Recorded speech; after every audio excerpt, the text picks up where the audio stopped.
adalah tuntunan bagi segala kodrat yang dimiliki anak untuk tumbuh dan berkembang dan mencapai kebahagiaan serta keselamatan setinggi-tingginya.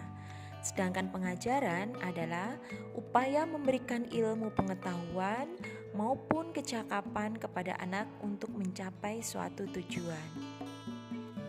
Dalam upaya pendidikan dan pengajaran, Ki Hajar Dewantara menerapkan pola asah, asih, dan asuh dengan semboyan ing ngarsa sung tulodo, ing madya mangunkarsa, tutwuri handayani.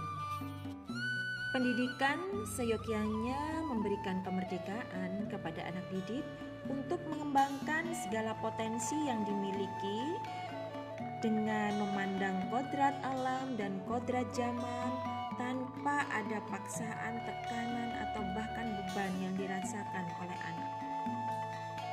Hal ini, anak didik diibaratkan sebagai benih-benih padi atau jagung yang disemai di sawah. Sedangkan guru diibaratkan sebagai petani atau tukang kebun yang berusaha memelihara dan merawat bagaimana agar benih-benih tersebut tumbuh subur. Sebelum saya mempelajari modul 1 tentang filosofis pemikiran Ki Hajar Dewantara, saya sering merasakan bahwa diri saya ini lebih dominan dan menuntut kepada peserta didik agar mampu menguasai semua materi yang saya berikan. Saya kurang memperhatikan kesempatan untuk peserta didik dalam beraktivitas, sehingga semua kegiatan pembelajaran berpusat pada diri saya atau berpusat pada guru. Dan pembelajaran lebih dikedepankan kepada aspek pengetahuan daripada sikap.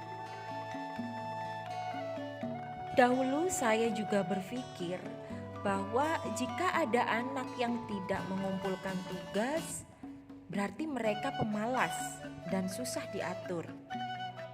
Selain itu, jika ada anak yang ramai di dalam kelas, pasti dia anak yang nakal. Saya sering mengeluh pada diri saya sendiri. Mengapa mereka anak-anak nakal dan mengapa mereka susah mengerjakan soal, padahal soal yang saya berikan tergolong soal yang sangat mudah. Mengapa mereka tidak bisa untuk duduk diam, disiplin, dan rapi di dalam kelas tanpa bersuara?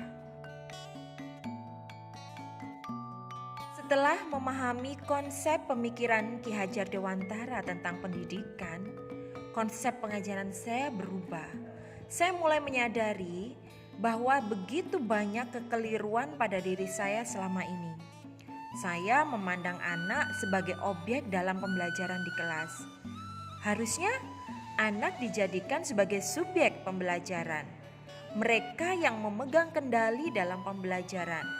Kita sebagai pendidik wajib menghamba pada anak, karena mereka ternyata bukanlah kertas kosong, melainkan samar-samar telah terisi tulisan dan pendidik hanya bertugas untuk menebalkannya.